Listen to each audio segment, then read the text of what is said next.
Hi, I'm Johnny, welcome back. Today I'm going to show you how to make the easiest and tastiest macaroni cheese.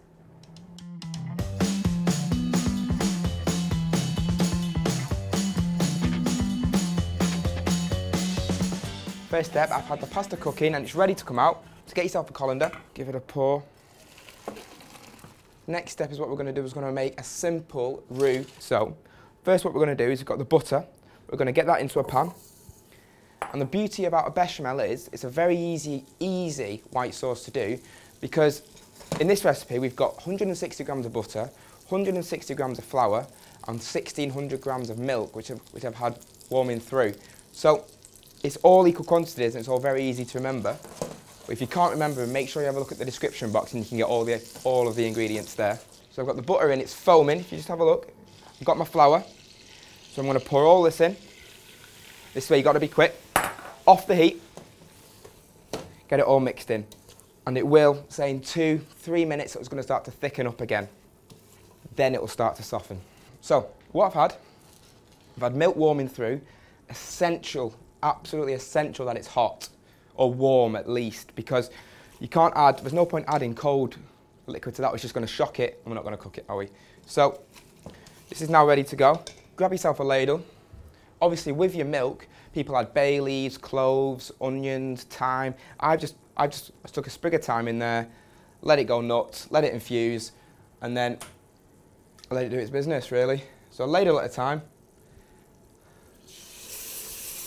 You can hear it straight away, take it off. Ladle at a time. So I'm adding it gradually, and as you can see, it's not the most glamorous of jobs, but if you can get yourself on the cooking, get your mates to clean up, you're a bit of a winner, aren't you? We've added all the milk, we've worked hard for 10 minutes to try and whisk it. I've turned the heat down on the stove to a medium to low heat because we don't want to burn it now, because we've been hammering away whisking. We don't want to start burning the sauce. Now it's time to add the cheese, so you're going to get yourself a grater. And this is where my macaroni cheese is a little bit different to people's. It's a two cheese macaroni cheese. I'm going to go with cheddar for the sauce, and then I'm going to top with a parmesan when I'm grilling it at the end. So just get your cheddar, give it a grate. Again, always keeping your eye on this. If need be, I can hear it bubbling. Take it off, whack it all in, make sure we're not leaving any behind. Back on the heat again, mixing in, and it's instantly going to thicken. So this is where you need to, again, watch yourself. You don't want it to burn, we don't want it to catch. So the cheese is melted now. We've got that lovely kind of soft, smooth, gloopy texture. Salt and pepper at the ready.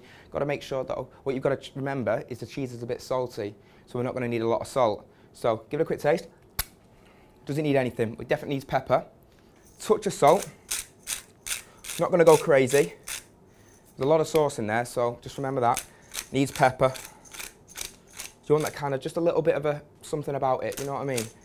Maybe add a little bit of something a little bit different. Touch of Tabasco to it. Just a touch. You want that just kind of like a twang or something a little bit different. So now that's in. Give that a bit of a mix. That Tabasco just kind of tints it a little bit as well. So pasta. Get that in, all of it in. No messing about. Mac and cheese. Everything in the pan's done. Grab your pot. This literally could not be simpler. Pick up your pan. You don't have to use it all. On the side. Different types of cheese now, we're going Parmesan. Get yourself a grater. However much you need. I'd just go nuts with cheese. I'd go mental.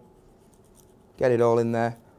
I'm making sure that I'm covering every bit of the top so I get that crispy texture of cheese all the way around. If you're liking what you see and you want to see a little bit more, check out the rest of my series. Just hit the subscribe button. So that is ready to get stuck under the grill. There's no time limit, just stick it under until it's nice and golden on top. So it's had 5-10 minutes under the grill. I love it, you're going to love it, so I'll see you next time, yeah?